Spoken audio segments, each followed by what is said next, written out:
Guys എല്ലാവർക്കും എൻ്റെ ചാനലിലേക്ക് സ്വാഗതം. അപ്പോൾ നമ്മളിന്ന് ഉണ്ടാക്കാൻ പോകുന്നത് ചിക്കൻ കറിയാണ്.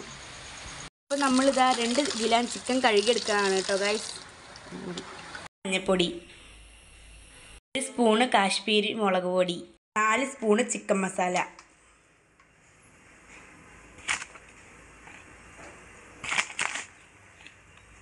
2 സ്പൂണ് മല്ലിപ്പൊടി,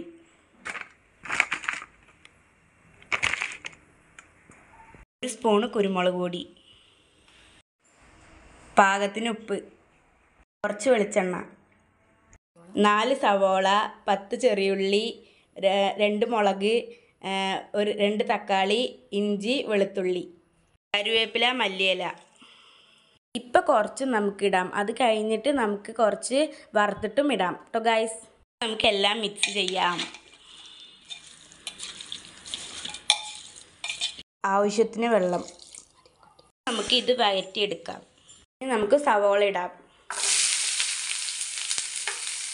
നമുക്ക് ചെറിയുള്ളി ഇടാം.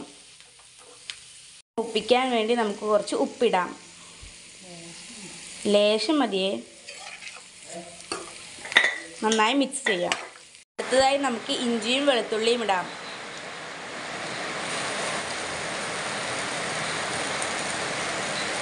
ഇനി നമുക്ക് തക്കാളിയും പച്ചമുളകും ഇടാം ഗൈസ്.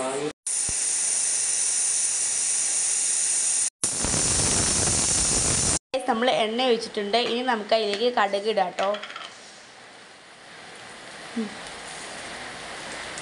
ചിക്കൻ കറി റെഡി ആയിട്ടുണ്ട്. ഇനി നമുക്ക് കുക്കർ ഓപ്പൺ ചെയ്യാം.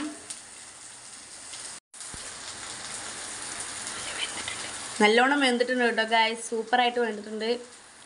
ഇനി നമുക്ക് ഈ വറുത്ത് വെച്ച് നമുക്ക് ഇടാം ചിക്കൻ കറിയിൽ. ഒന്ന് ജസ്റ്റ് ഒന്ന് മിക്സ് ചെയ്യാം, ഇല്ലെങ്കിൽ ഉടയും കേട്ടോ ഗൈസ്. സൂപ്പർ സ്വാദിഷ്ടമായ ചിക്കൻ കറി റെഡി ഗൈസ്. നമുക്കിത് ചോറിൻ്റെ കൂടെയോ ചപ്പാത്തിൻ്റെ കൂടെയോ എന്ത് പലഹാരത്തിൻ്റെ കൂടെയും കഴിക്കാം കേട്ടോ. സൂപ്പറാണ്. അപ്പോൾ നിങ്ങൾക്ക് ഈ റെസിപ്പി വീട്ടിലുണ്ടാക്കി നോക്കിയിട്ട് എങ്ങനെ ഉണ്ടെന്ന് കമൻറ്റ് ബോക്സിൽ പറയണേ. ഇഷ്ടപ്പെട്ടാൽ ലൈക്കും ഷെയറും സബ്സ്ക്രൈബും ചെയ്യണേ. ബൈ. Thank you.